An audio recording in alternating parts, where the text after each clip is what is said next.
Listening to The Trade Gods. What is up, Player Profiler Nation? Oh, we are not in the same room, and it's breaking my heart, but welcome to another episode of Trade Gods. I am joined, of course, by my co-host, my fellow Trade God brethren, Jason Allwine. What is up, Jay? What is up, man? Glad to be back home, but also missing you a ton. You know, we had 3 shows together at the Draft House. You were my co-host for Wake and Take in the morning. We had the Trade Gods as well, of course. So it's, glad to be back hosting with you, of course, but also, wish I could touch you. I know. Let's just roll out for a second. No, it gets too weird when you bring in the okay, there we are. Wait, what is it? Ready? Wait, All the way. Oh, crap, wait. Wait, why am I having such a hard time with this? There we go. Boom. Oh my God, we're a minute and a half into this dang show, and we're already got a case of the sillies, but we have a fantastic show lined up for today. We got 2 trades, and we are going to break them down, and then we're going to say which trade is fair, and then we got a few Discord trades that we got to break down, and then we're going to end it with our buy and sell candidates. You are going to want to stick around for that, but before we get into it, here's a word from the Podfather.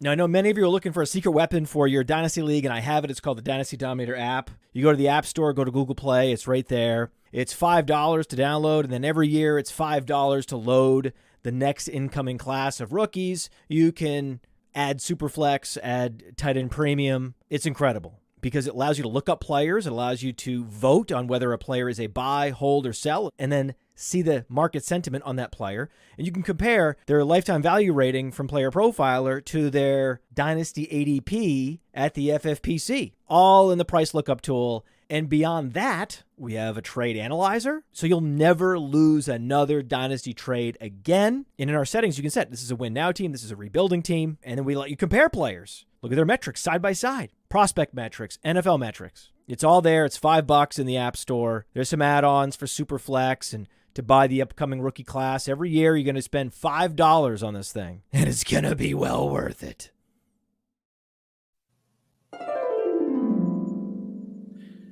Get yourself the Dynasty Dominator app now and take your Dynasty gaming to the next level. Jason, what do you say we just jump right on into the first segment? I think that sounds fantastic. Is it go time? Oh, it's go time, baby. Yes, sir. Let's get it. Which trade's fair?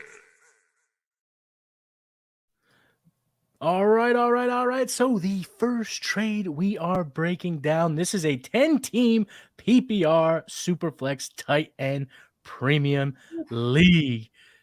Well, Team A is acquiring DJ Moore, Trey Lance in the 208 in this year's rookie draft. And to do this, to make this trade happen, they are sending away Ramondre Stevenson in the 105 in this year's rookie class. So, like we always say, you want the best analysis, give us the most context, and we do have a little extra context for you. The 105 is Quentin Johnson, and the 208 was Rashod Johnson. Jay, what are your initial thoughts here when you see this trade? This is tough. Again, we talk about it almost every week. This guy's name comes up. We still don't know what Trey Lance's value is. Plain and simple. But I probably will still take that side, given it's a super flex league, given that DJ Moore is probably better than Quentin Johnston, although I do love the landing spot. And Ramondre Stevenson. He's been a sell candidate on this show more than a few times by guests, by you. I kind of agree as well. I think we're at least at the ceiling of his value. It's not really going to get much higher. So I don't know. I mean, it still kind of gives me the fair feeling, but I mean, Roshan Johnson, he's fantastic. Plus, if Trey Lance does pan out, it's an easy DJ Moore, Trey Lance side. But for now, I mean, like, I see why it happened. But I'm going to congratulate the first team for going out and taking a chance on DJ Moore, taking a chance on Trey Lance, because those guys both have values that could go way higher than what they're at right now. Yeah, I mean, if you listen to this show or follow any of my content, you already know which side that I am going to prefer here, and it's not even close as I look at it more and more. 10-team league, which means you want superstars. It is probably not such a deep league unless they go super silly with their roster size, but I would imagine that given the 10-team format that you're looking for superstars. And when I look at this trade, I see one superstar, and that's DJ Moore. Going to the Chicago Bears, linking up with Justin Fields. Yeah, they did take a receiver, but I think it was the 4th round, right? Scott went in the 4th round. Yeah. Which tells me that it's DJ Moore's season. They're just loading up on weapons for Justin Fields, and I think DJ Moore is poised for a very massive 2023. Lance, I've had my ups and my downs, but it was really not about his skill set. It was really more about the price tag attached to the quarterback.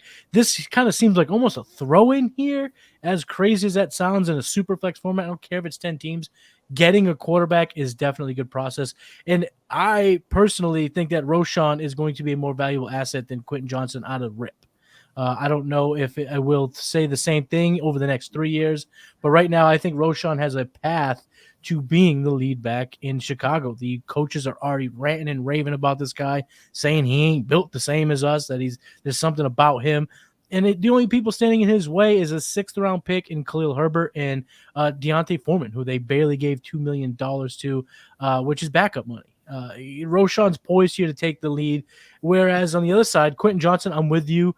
Jason, I love the landing spot. Getting a receiver with Justin Herbert was massive. I just wish it was any other receiver in the class because I've had such qualms with the abilities of a Quentin Johnston.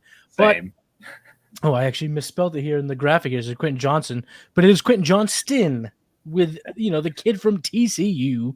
Yeah. And then Ramondre, you know how I feel about Ramondre? Last year he did have he passed the efficiency tests. So I'm not going to say he's a bum, but they did bring in James Robinson. It is year 2 of Kevin Harris and Pierre Strong, and over the course of the last handful of 20 years, Bill Belichick has had kind of the similar pattern where he would take a running back, let him marinate, and then unleash him against the league. Now, over at The Athletic, they predict that James Robinson is going to get cut. That would devastate me, but I don't know if that's possible. I think that James Robinson is going to perennially get shit on. People are going to consistently believe that he's not all that good, where I think that he is a very good player. So I'm okay with that. And the influx of running backs in New England is probably bad, if not definitely bad, for Ramondre Stevenson. And the addition of Bill O'Brien. They're not going to run screens every 4th play like they did when I was the offensive coordinator last year. And, I'm leaning heavily to the DJ Moore side. So we kind of broke it down here. You're taking the DJ Moore side, but you're less. Yeah, I think it becomes a smash if DJ Moore hits, if Trey Lance hits, right? But I do think right now, as things stand, that Ramondre Stevenson and Quentin Johnston are probably the better assets as things stand. But I am on the side with you that I think DJ Moore will grow in value, and I think Trey Lance probably will too. It's just right now they're both kind of they're I mean, like I get people DMing me on Instagram like, hey, I'm trying to sell DJ Moore, and I'm like, I don't think you really should, but I mean, like, a lot of people want to do that right now. It's interesting. So we're in the fantasy football off season, I guess is what I'm really saying. That's kind of what it boils down to. for the Fantasy Football On season. Yeah, as they exactly. on the Sonic Truth Dynasty podcast. All right, so that's the first trade here. Now let's see if this trade is more or less fair. And this is a trade that happened in TGIF. I see in the chat here, Harry Snowman's talking about some trades that went down. Well, I mean, we are in the midst of our rookie draft in the TGIF, so there have been trades galore. Maybe next week we'll have a whole bunch of stuff to keep talking about, or maybe we'll just talk all about TGIF. I don't know. It's our show. We'll think about it. But this trade happened, I think it was 2 weeks ago or a week ago. So, but either way, Team A is acquiring Rashod Bateman and selling the 2024 third and the 2023 112. This trade obviously happened before the NFL draft. I don't know if it still would happen post NFL draft, but when you see it, what are the thoughts that come to mind, Jason? I was going to give you analysis based on the picks, but then I pulled up the Trade Gods Invitational League, and I want to tell you this. Right now, the 112 is on the clock, and so I think it's perfect. And guess who's there? Zay Flowers. How funny is it that Rashod Bateman was traded for Zay Flowers and a 2024 third, throwing the 2024 third out the window? Do I like Zay Flowers or Rashod Bateman more? I hate having to answer that question. I'm not going to lie. It's like choosing between a rock and a hard place. It's tough. I mean, in a vacuum, you probably go with the younger guy, right? Yeah. So I'm going to probably lean the Zay Flowers. I like Rashod Bateman's profile more. And then to get the little throw in the 2024 third round, I don't know who that's going to end up being at all. But I guess I would probably rather have Zay Flowers and a dart throw than just Rashod Bateman. But I mean, it's a little nitpicky there. What are you feeling? Well, let me ask this before I give my analysis here. Do you think that the drafting of Zay Flowers has nuked Rashod Bateman's value? I wouldn't say it nuked it. I do think it hurt it a little bit. I think it becomes everyone in the Ravens wide receiver room is going to get 8 to 13 points every week. Okay. So it didn't nuke it. It just kind of nerfed the entire fantasy landscape of this team is what you're kind of saying here. Yeah. And I think that's fair. Except Lamar. Unless, I mean, there is something to be said that they just let Lamar go bonkos. Dude, he's going to go nuts. They gave him the money on the first night of the draft. They went and got him a receiver in the first round of that draft. They got Odell Beckham, which was on his wish list. They went and got Todd Monken, which is just not Greg Roman, so that's nice. I don't know if Rashod Bateman is nuked, but I'm with you. It does kind of pain me here to talk about Zay versus Rashod Bateman because they both kind of have skill sets that I really kind of covet when it comes to wide receivers. Zay Flowers keeps getting that kind of Antonio Brown-esque skill set comp where Rashod Bateman is Stephon Diggs, his best comparable player on PlayerProfiler.com. Stephon Diggs, Rashod Bateman. So that just it tugs on my heartstrings here. Now, which side would I rather have? It's a toss-up for me. So given that, give me the additional asset in the 2024 third, because in the throes of a season, a third-round pick can get you something. A third-round pick can get you a player, so you don't have to use a whole bunch of fab, things of that nature. And when you look at Rashod Bateman, he's only played 18 games in his first 2 seasons. That's a red flag. And when we were at the draft house last week, I was talking to Alex Dunlap from Roster Watch, and he was kind of trying to figure out how his first round was going to go, rookie draft-wise. Like, what's this? What's that? How should it play out? And he asked me, like, would I take Zay Flowers or would I start diving into those 3rd and 4th round running backs? And I just said Zay Flowers. And he said, well, I don't know. I don't think you're right. He said flat out, I don't think that's right, but why? And I said, well, let me ask you this, Alex. You have mentioned that Zay Flowers has some Antonio Brown in him, correct? And he said, yeah, for sure. So I said, on a scale from 0 to Antonio Brown, where does Zay Flowers lie? And before he even answered, I said, is it above a 6? He said, oh, yeah, definitely above a 6. So I said, then give me Zay Flowers. Because if Todd Monken unlocks Lamar Jackson in a way that we have yet to see, if this offense becomes faster paced, more pass heavy, a guy with that skill set and Antonio Brown-esque skill set with Lamar Jackson could be super, super dangerous in fantasy leagues. So I will lean here with the additional asset, but I'm not willing to give up on Bateman. But I am going to have to ask, we're going to have to go back to TGIF with a little bit of questions. Would this trade have happened had you seen where the Ravens went with their 22nd overall pick? So, yeah. So, okay. That's the analysis here. Now, let's talk about which trade is most fair. Is it trade one, where Team A is acquiring DJ Moore, Trey Lance, and what end up being Roshan Johnson, and to get that, they sent away Ramondre Stevenson and Quentin Johnson? Or is the more fair trade Rashod Bateman for Zay Flowers and the 2024 third-round pick? Where are you going to go with this, Jason? Yeah, I mean, knowing that it became Zay Flowers more than likely, got to just go with the Ravens receiver for another Ravens receiver and a little cherry on top. It doesn't really get much more fair than that in the grand scheme of things. If it wasn't Zay Flowers, might go the other way, because I do like both of these trades. I think everyone in this, both of these trades, all four teams got what they needed out of these trades. Mm-hmm. But knowing what that 112 became in this one in particular, give me the Zay Flowers trade is the most fair. I am going to 1,000% agree with you there, Jason. Give me the Raven, what ends up being the Ravens trade, because listen, you can't be sending away DJ Moore and Roshan in the same trade and expect me to think it was good for you. No way. No. And then you throw in a quarterback and Superflex as a little bit of a cherry on top. Oh, no way, no how. Stay away from me with this stuff. Give me the DJ Moore side by an absolute landslide. Now, let's go. Before we move on, we got some Discord trades. And make sure you're getting in that Discord trade, playerprofiler.com/chat. You can get right to our Discord channel, or if you're on any of the player pages, we have the Discord right there and there. We got to get in because we're talking fantasy 24/7. But before we talk a little bit of Discord, we got someone in the chat talking about trades. So we're going to break it down live here off the cuff. Cody Carpentier, the big dog. He made a couple of trades in the same Superflex. So you want a lesson in trading back? This is the lesson to learn. Cody traded the 103 and the 303 in this year's rookie draft for a 106 and the 2024 first. Move back 3 slots and go ahead and acquire a 2024 first, but he wasn't done yet.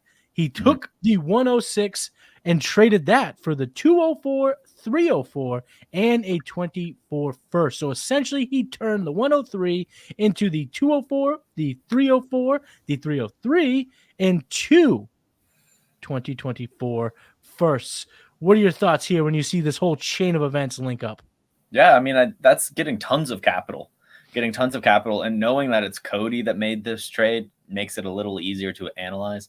Right, I know he's not much of a fan of these quarterbacks outside of Anthony Richardson and outside of course, Will Levis. And I know he can take those 2s, 3s, whatever, and just go get himself Will Levis. And he's going to be just as thrilled as he would have been taking a quarterback at 103 in this league. And then to know that he's going to have 2 24 firsts. And I'm sure he already knows who he's picking with those 24 firsts at this day. Yeah, probably. He is stoked about this trade. And I'm stoked for him. That's a ton of capital to get back. And he's going to be just as happy with probably ending up getting Will Levis there.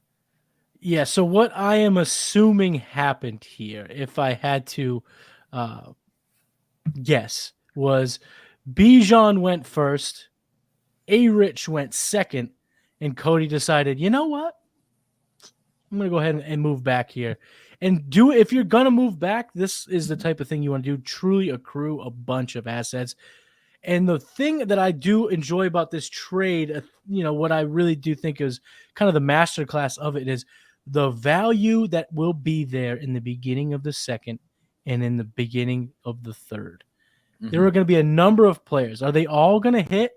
Certainly not. I mean, that would be a pipe dream. That's probably wishful thinking. But could you get 2 or 3 serviceable, semi-reliable players in the second and third rounds of rookie drafts? I absolutely think so. Year in and year out, the NFL is telling us what they want to do with the running backs, and that's sprinkle them in, get them going, injury, next guy up. And those are the guys you just mash throughout the second and third rounds. Just keep grabbing all these running backs and kind of see how it turns out. Now, I do think he may come to regret this come Thanksgiving when his team might stink, but we don't have the context of his whole team. So if he's good at quarterback, then give me the assets, because then he's going to give him the liquidity, the flexibility to make maneuvers in the season and make a whole bunch of rookie picks that's going to help absolutely bolster his lineup and his bench.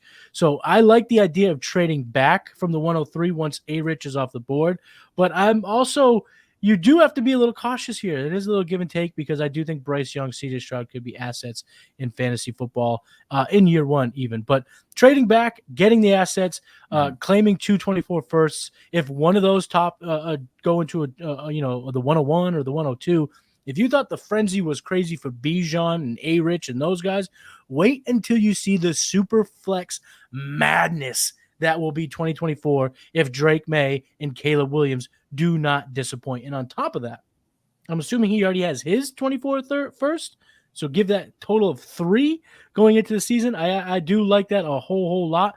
And if Quinn Ewers, quarterback from Texas, has a good showing, we might be talking about the big 2 with a slightly less big, but also very, very good third quarterback. So again, great masterclass in trading back. If you're going to go in, if you're going to be in for a penny, be in for a pound. Don't tippy-toe around the pool. Dive headfirst in. Get that whole bunch of assets. Now he's set up for this year's rookie draft and next year. So tip of the cap to you, Cody. Good move.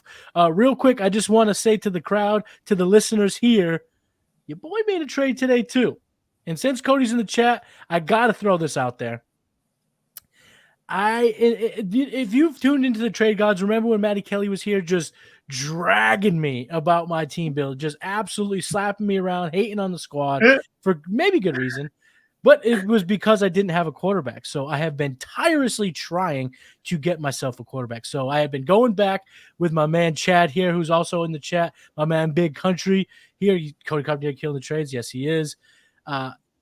We finally came to a resolution where I traded the 114 or the 113. I think it was 114. 114. And I traded the 114, the 313, and my 2024 first to move up to the 108 to get a 24 second, to get additional 2023 thirds at the beginning, because like I said, I do like the value there. And then who did I take at the 108? Good old Levis, man. Oh, yeah. Will freaking Levis, because here is my take on Will Levis. I said it last night in the GOAT District, but here I am going to say it to our faithful trade god listeners. If you believed in Will Levis a week ago, you should be doubling down today. Yep. We don't care about the 5th-year option in fantasy. We don't. And we can't say with any confidence that if the roles were reversed where Levis went 4, would A-Rich slip? I'd like to think not, given his athletic profile. But, Will Levis has a cannon for an arm too. Slides happen. They're unpredictable. Nobody in the mock draft industry or the community thought that Will Levis would fall. Doesn't matter. He goes second pick in the second round. So what's a better scenario? Will Levis goes 11 and they get a second round lineman, or he goes second pick, second round where they traded up to get him, but he's also now going to be protected by Peter Skoronski, arguably the best lineman overall in this class. So I would say that if the landing spot was going to be the same, give me the opportunity, give me the scenario in which there's a premier lineman now going to be protecting Mr. Levis. The weapons were the same. They're not a whole lot of good ones, but I do believe, with the running game and Mike Vrabel, they can really get the most out of this kid. He's already said that the slide has created a massive chip on his shoulder, which you love to hear with a guy like Will Levis. He needs to get that adversity, get hard, get ready to rock and roll. So I went up and traded for my man, Will Levis. That was a little tidbit, but now let's get back into the trades that we're breaking down for you. Got something for me? I just want to say your one hole in your plan, is that the 24 second that you traded for was mine that I had traded Dom. And that's basically a 3rd round pick because I'm winning this bad boy. Okay. Hey, are you going to win it? We'll see. Yes. It remains to be seen how it's going to play out, but that's okay. That's okay. Good point. Maybe I'll trade it back to you because There's another little behind the scenes, the trade gods. We're talking Blockbuster and TGIF, so you're going to want to stay tuned for that next week. But let's get back into it. We're talking trades here. We're talking about our Discord trades. The first trade we are going to break down is from a man, Jay Mahoney, 1016. He acquired Rashod Penny and DK Metcalf. To make that happen, he sent away Chris Godwin, Miles Sanders. This is a 14-team PPR Superflex tight end premium start 10. What are your initial thoughts here of this Discord trade? Man. You might burn me at the stake here, but I would rather have Rashod Penny over Miles Sanders. And I would rather, of course, have DK Metcalf over Chris Godwin. Whoa! So what a destruction of a trade there for Jay Mahoney 1016 to get the dog DK Metcalf and the man who will play 4 games next season, Rashod Penny. Well, I will say this about Rashod Penny. If you can get him on the low, because of the DeAndre Swift trade, I might recommend doing that because I think the way that they both have longevity in 2023 is that they play together. Well, DeAndre Swift has yet to stay healthy. Rashod Penny has yet to stay healthy. If they both play, not full splits because you still have Boston Scott, but they keep them fresh, keep them healthy, you might not get the RB1 season that you'd hope for, but you might get a full RB2 season. And isn't that better? Yeah. I'll tell you this. We already know exactly how this is going to go. Week 1 through week 3, Rashod Penny and DeAndre Swift are both going to be healthy. Then week 4, one of them is going to get hurt, and one's going to own the backfield for 3 weeks. Then they're going to hurt right as the other one gets healthy. And it's just going to be a flip-flopping of healthy running backs being the starting running back for the Philadelphia Eagles all throughout 2023. And so some weeks Rashod Penny's going to score 20 points. Some weeks he's going to score you 0 because he's not playing. But it's going to be worth it. Well, I'm going to come. That's Boston Scott here to ruin everybody's fun as he takes 4 touchdowns away from the 2 running backs. Yeah. I do agree. I'm going to take the DK side because I do think he's the best player in the deal. Yeah. But the more and more I think about it here, I think I'm not as down on Chris Godwin as I was a couple weeks ago just because of the whole Baker Mayfield thing.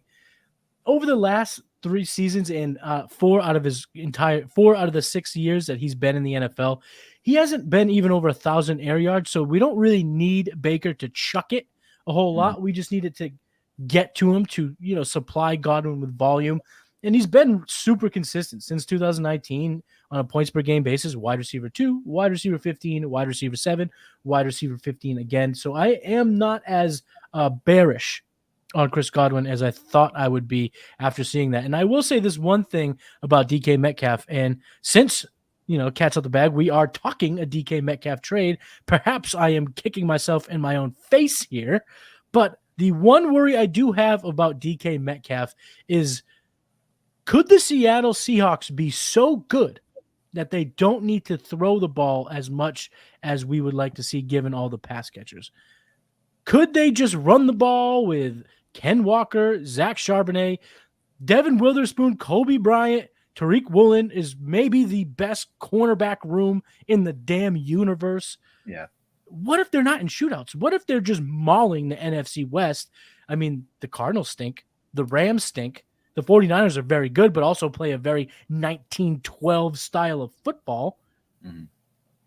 Is there a universe in which the Seahawks are so boring and win football games so unexcitingly, I don't know if exciting is even a word, that it dims the value on a guy like DK? I don't know. Here. I don't think so. I mean, I don't think they're going to be scoring points the way that the Eagles did last season or the Bills did last season. But I think both of those teams are great examples of great offenses that didn't care that they were in shootouts. They still wanted to score 40 points. And Pete Carroll is that kind of guy too. He wants to score points. He wants to win. I will say this. I will push back. The NFC West, those teams are doo-doo garbage. Absolute They're doo-doo poopies. They're poopy poopies. But You will be hard pressed to find a more competitive interdivisional games than you see with the Seahawks against any of these teams. All of them are close. All of them, always. The Rams and Seahawks will be close. The 49ers Seahawks will be close. And Colt McCoy-led Cardinals will be close to the superstar Seahawks. It's just how that division works. So I wouldn't be too worried about that. And perhaps I'm shooting myself in the foot because you were low on DK Metcalf about 45 seconds ago. I'm back on, baby. His prices went through the roof. But no, I do think overall it's a pretty fair trade. I definitely take Sanders over Penny. I know you kind of differ there, but I'm absolutely taking Sanders over Penny. Start 10 means you don't need to dig deep into your bench. You can start kind of the best players. So I do think it's a fair trade. Overall, though, kind of where do you put it? I'm giving it a straight C because I think it's pretty fair. Mm-hmm. Okay. Here's the next trade from our Discord, and it comes from Coty74. This is a 12-team PPR Superflex tight end premium. He wanted the 102, and he traded away Darnell Mooney, Romeo Dogwater Dubes, Brock Purdy in the 201. What are your initial thoughts here when you see this trade? Did Cote 74 kill it, or did he get killed in this trade?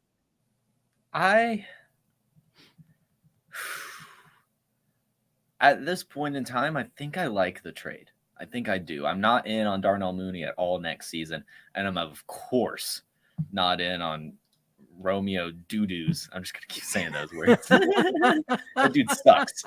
And Brock Purdy, I mean, I love him. Man, there's a world still where Sam Darnold or Trey Lance are the starting quarterback. Yeah. And he loses it. So I'm just going to take the 102. And I'm assuming Superflex League, that's Anthony Richardson. That dude provides enough upside to carry all four of those players and then some. So I'm going to side on the side of the swing there. I am going to take the side of Cody here. No doubt, Cote 74. You murdered this trade. Yeah. You probably traded, pardon my French, a bucket of shit, and you went ahead and got Anthony Richardson or Bijan Robinson, or if you're a Buckeyes fan, Stroud. Well, it doesn't matter. Wherever you go, this 102 pick, it will be the best player in this trade by a landslide. Romeo Dubes is Romeo dead.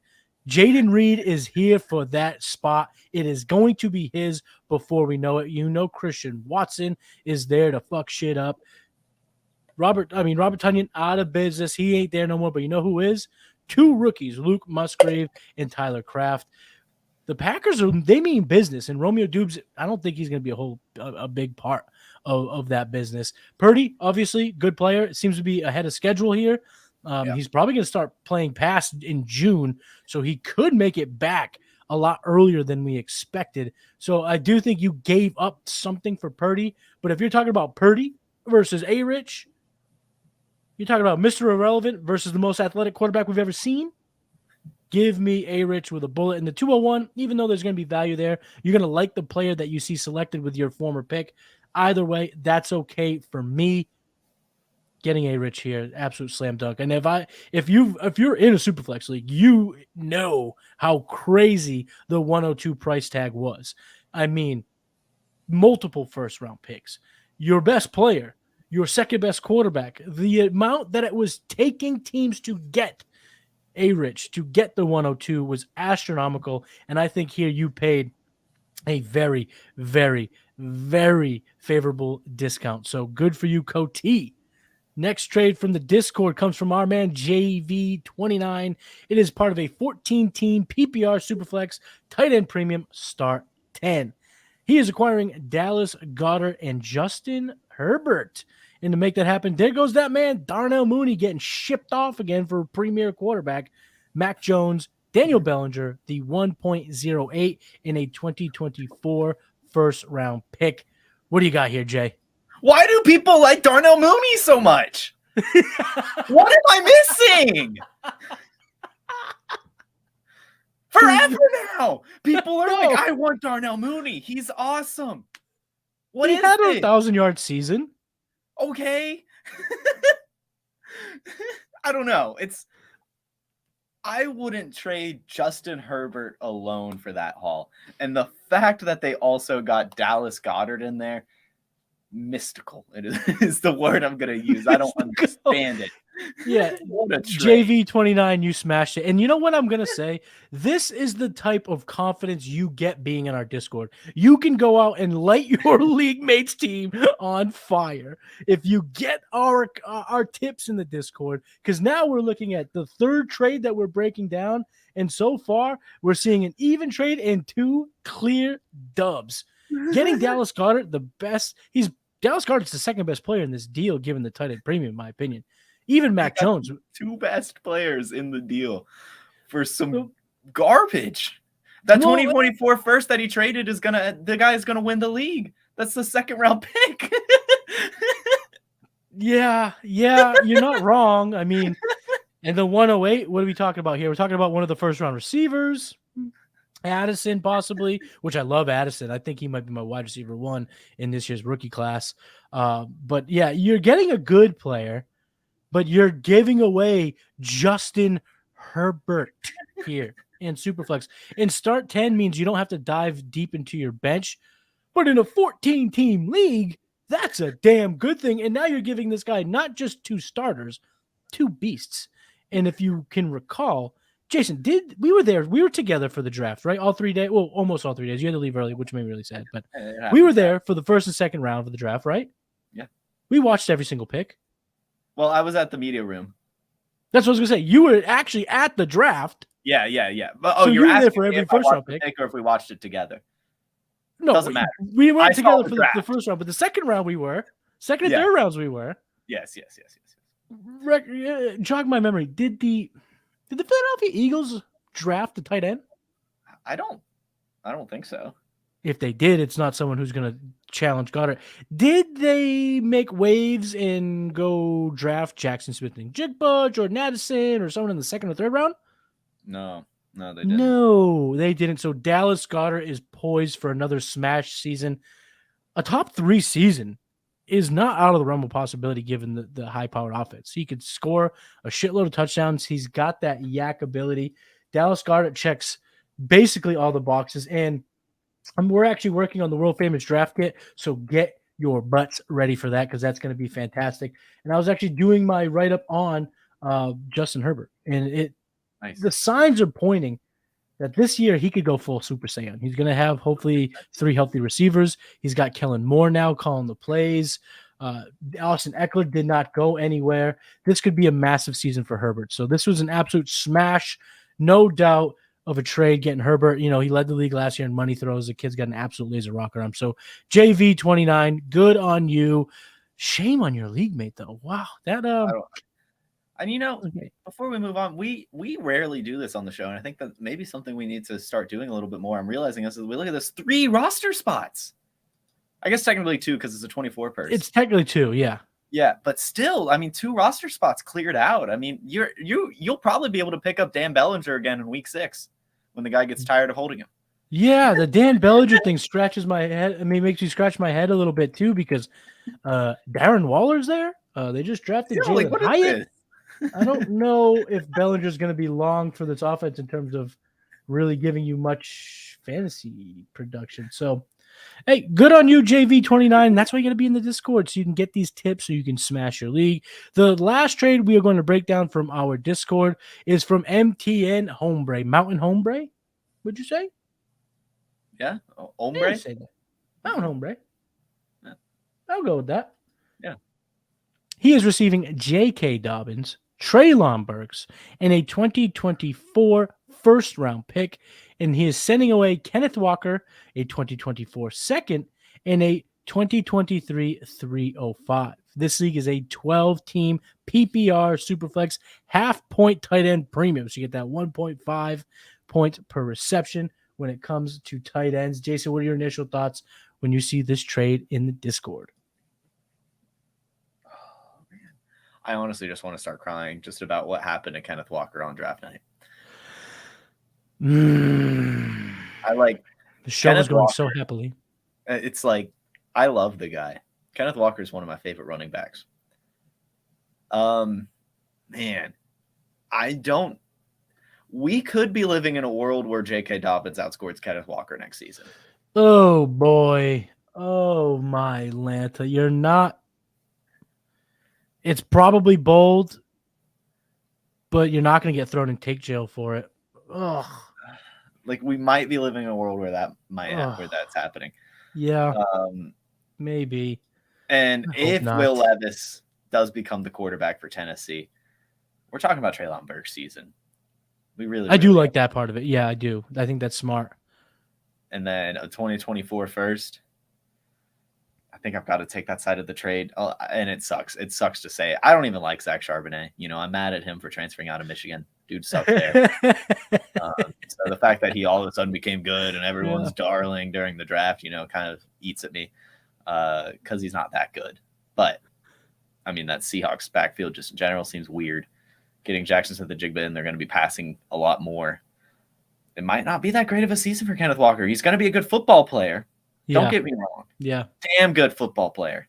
Yeah. I don't think he's going to be a good fantasy football player. I don't think he is. And it sucks to say. It really sucks to say. It does make your stomach a tad queasy thinking about Kenneth Walker finishing as the running back 13, which is a good season, but not where you're expecting given, what he did in 2022, how he looked, the offense, all that stuff. But, on one hand, if you want to be optimistic, you could say to yourself, well, Pete Carroll was just sick of using guys like DJ Dallas and Travis Homer. So he went out and got Charbonnet to kind of pick up all the scraps. But if you want to be a tad pessimistic, you could say that Kenneth Walker was only selected a handful of picks before Zach Charbonnet was just the year prior. Zach Charbonnet has a bell cow skill set. He can catch the ball. He's pretty good running in the football. It's rough. I am definitely signing with MTN Mountain Hombre here, getting JK, getting Treylon, and getting the 24 first. Yeah, I think this is a great time to cash in on your Kenneth Walker shares. If I roster, let me ask it to you. If you roster Ken Walker, are you trading him? I think so. I really think so. I don't know. The one league I do roster him, I reached for Zach Charbonnet just so I didn't have to trade him because, like I said, I love Kenneth Walker. That's smart. That's smart. I think if I did own just Kenneth Walker, didn't have any Charbonnet shares, I'm moving on. I'm finding the guy who drafted Zach Charbonnet, and I'm sending him Kenneth Walker. There it is. That's the perfect marriage right there. Finding someone who's going to overvalue a player as opposed to someone who's going to throw it in your face that it's not a good fit or what have you. Yeah. So hey, I'm a trade god. You ain't a trade dude. You're a trade god. You make the smart plays. And my man Jared Dean, I just brought him up here. I highlighted his thing in the chair, but I'm just bringing it up again. My initial thoughts of why can't I get trades done like this? Well, brother, why would you want? You don't want to be in these leagues. You want to be in fun leagues. You want to be in tough, hard, really grind them out leagues like the TGIF. We're in the TGIF, and these type of trades they don't happen often. They're usually pretty well battled trades. I mean, truly, truly well-versed battle trades. So that's actually going to do it for the Discord breakdown. We have one more segment before we bid farewell on this lovely Thursday night. So let's dive right in. It's time to buy and sell. So tonight we each have a buy candidate. Jason is saying to buy rookie Devon Achane. I'm saying buy rookie Will Levis. Why should the folks listening buy Devon Achane? All right. This goes back a few weeks. And I know the process here. I do. I know all of the things that point against Devon Achane. But when Achane is moving the chains for the Miami Dolphins, his fantasy value is going to be higher than where it is right now. It's simple as that. He's the fastest player on the Miami Dolphins. Go fact check it. Faster than Tyreek Hill.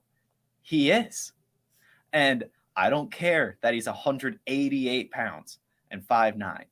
Barry Sanders was 190 pounds and 5'9". I'm not saying he's Barry Sanders, but I'm saying that it's not a death sentence. Ken Walker stinks and Devon Achane is Barry Sanders. What a hot night for Jason. He's not Barry Sanders, but I'm saying it's not a death sentence. And even if he gets hurt, you're still talking about a guy who's probably going to play 9 games, 10 games in an offense that's going to scheme plays for him. And Mike McDaniel is one of the best coaches at doing that. Last season, Raheem Mostert, a guy that we all thought would only play. He was 190, Harry Snowman. 190. I made sure to check this before the show. But Raheem Mostert, we all thought would miss some games last season. He did, but he only missed 2. That's fine. A guy that we all said was made of glass. Jeff Wilson, I don't think missed a game for the Miami Dolphins. I do think he got injured in a game and then came back the next game and had a limited snap share. But I don't believe he missed a game while on the Miami Dolphins. And I don't believe I think if he did miss a game, it was with the 49ers, if I'm remembering correctly. Either way, both of those guys, fragile running backs, made it through the year with Mike McDaniel. I think he'll be fine. I really do. And if, he's underweight, right, he can put on the muscle. Austin Eckler did that early in his career. He was underweight, a little bit smaller, had the injury concerns, went out, bulked up, and was fine. And a dude this fast in that good of an offense with that smart of a coach, I'm going to buy. You're talking about a second round rookie pick in a lot of leagues, early second or late first, and a guy that is likely, when on the field, going to be pretty damn good. And you can sell later if you are worried about the injury concerns, but right now is a buying window. Achane was a prospect that obviously I was intrigued by the speed. You'd have to be an absolute buffoon to not be intrigued by his capabilities, his ability to run fast. Former track superstar. I do believe he actually had a chance to train or try out for the Olympic team. That's how fast he is. Like you said, he's has a 40-time faster player than Jalen Waddle and Tyreek Hill and a bunch of the speed freaks over in Miami. But he didn't really show enough of the wiggle ability or the kind of ability to hit holes like I had hoped or kind of I expect from a guy that I'm going to tout in the next level. But then he went to the landing spot that kind of can change things. He went to the Miami Dolphins, and Mike McDaniel has gotten the most out of the running backs on that team, like you mentioned. And Devon Achane could be no different. He's going to be able to use him in that rushing scheme that's going to really service his skill set so well. He's going to be able to run some routes, those Texas routes and those angle routes right in front of the quarterback. When you have 2 Lamborghinis sprinting up the sideline, it's going to open up the middle of the field. And Devon Achane is good enough as a pass catcher to run those routes, to get the balls, in the middle of the field and really do damage with them. So as much as I was off Devon Achane throughout the entire process, I've had to kind of come around on his outcomes, like what he's capable of based on the landing spot. The landing spot was the perfect landing spot. So I can't say I am going to disagree with you a whole lot here. I have him right now as my 13th overall rookie prospect. And my number 5 running back right now. So, or number 6 running back, but he's in the same tier as Roshan and Kendre Miller. So I could be swayed to potentially put them above if reports out of camp, all that stuff throughout the offseason goes in his favor. So goodbye, candidate. You're not going to get a whole lot of argument about me, but I will say this. If you do have Devon Achane and someone comes knocking and they're looking to overpay, I would sell before the season starts, because I don't know if how his health's going to hold, how the scheme's going to hold up. And we can't completely negate Jeff Wilson and Raheem Mostert from being used in this offense. They've been a favorite of Mike McDaniel since his days in San Francisco. I don't think they're going to go away completely. Jeff Wilson probably will be the premier goal line guy. And at the end of the day, they want Tua to throw. There was a report came out that Mike McDaniel wasn't communicating well with the offensive line. That seems to be cleared up, and they believe that they can keep Tua upright and healthy. So I would sell Devon Achane if there's an opportunity to do so, but I'm not panic selling. I'm not, selling for even 80 cents to 85 cents on the dollar. So if you can buy for someone who's thinking they're selling high, but you can get them at a good price, I'm with you there on Achane. I'm buying Will Levis for the reasons I talked about earlier. I think that his value is depressed. Like I said, I got him at the 108, traded up for him in the TGIF. I don't think that would have even been a possibility had he went 11th overall to the Titans, but I think the prospects of his career outcome should be similar, given the fact that he was a second overall pick in the second round. But he's got what you're looking for. He's got the size. He's 6'4", 230 pounds. He's sneakily fast. He's above average 40 time, above average speed score. So he's not a Konami code quarterback, but he can get out and boogie a little bit. Think Ryan Tannehill. The days that Mike Vrabel utilized Ryan Tannehill, he utilized those legs, and I think he could get the same type of output from Will Levis. Mike Vrabel came out and said what you want him to say. And I know this is going to sound counterintuitive from people who roster Will Levis, but he came out and said that Tannehill is a starter, Malik Willis is number 2, Will Levis is number 3. I think it's a perfect way to put it because it's bullshit. It is. There's no way Malik Willis is ahead of Will Levis in the pecking order in the quarterback room, and he's just trying to get more out of him. He is trying to draw everything he can. He's trying to get the most out of Will Levis's talent, and I do think the kid is super talented. He's going to have Derrick Henry to help anchor that offense, to slow it down if the NFL life gets a tad bit too fast. And like Harry Snowman says in the chat, he threw me the alley, so I'm going to oop it. Vrabel has been very successful mentoring young quarterbacks. He has had some success helping out young quarterbacks. I mean, was it Joshua Dodds? Dodds? How do you say his last name? Dobbs. He got a lot out of him at the end of the season. I do think that his scheme can be beneficial for Will Levis. Will Levis does have a rocket arm. So Jared Dean asked, when does Will Levis start? I think if he has a good camp, he can start week 1. I don't know why they would beat around the bush all that much. Vrabel and the Titans are here to win. They're not here to rebuild. So I can see him starting before Halloween at the latest. So Will Levis, I do think, will get in the game. And he's going to have Treylon Burks, Chigga, and that's kind of it in terms of receivers. They didn't really attack that position in the draft. But I believe in Will Levis, and I believe in the talent, and I think that the discount here, especially in your super flexes, it's just simply too much to pass up. Yeah. Jason, any thoughts on Will Levis before we say sayonara to this fantastic episode? Yeah, I have just one thing to say. He has 4 weeks to prove to the Titans who he is before the June 1st kind of roster deadline. The Titans can save $17.8 million if they release Ryan Tannehill. That's you are the man for that. Money. Huh? You are the man for bringing that up. That is a great point. It is. That's a lot of money. That's a lot of money. A lot of money. So it's something to keep your eye on. They already went away from Ryan Tannehill last season. He came out and said that he could play when they were benching him for Josh Dobbs and Malik Willis. So that says enough. They went out, they moved up to get Will Levis. We here at Player Profiler, especially Cody and you, Matty Kiwoom, my man, have been touting this guy as long as this process has been around. So I think it's a great buy. I do, because I mean he was going in the top 4 even in some Superflex leagues. So yeah, I can get him much later. So yeah, get back on the train. And if you don't believe me when I say that he is a sneaky rushing quarterback, he ran the 4.75 40, that's 72nd percentile, and he had an 87th percentile burst score.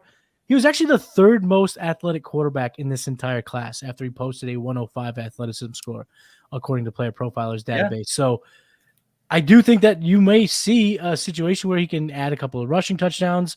When Tannehill had I think a top 5 season, if I'm not correct. Right, I'm not crazy here. He did have a top 5 fantasy points per game season with the Tennessee Titans just a couple of years ago. Top 10. I'm sorry, not top 5, top 10. He was quarterback 9 on a points per game basis in 2020. I think that can happen for Will Levis. As a matter of fact, I believe that does happen. I don't think that it can. I believe it does. It will happen. That Will Levis has the ability to not have a top 10 on a points per game basis, but I do think he will surprise people and put up potentially the 2nd best rookie season out of the 4 quarterbacks. So, Geraldine, you are 100% right. Good Lord, he does have a very attractive girlfriend, which is obviously a boost for the confidence. Jason, that's going to wrap up the latest episode of Trade Gods. Tell the people listening where they can find you on socials, where they can find all of your content, and tell them why they should be following Jason Allwine, because they definitely should. Yeah.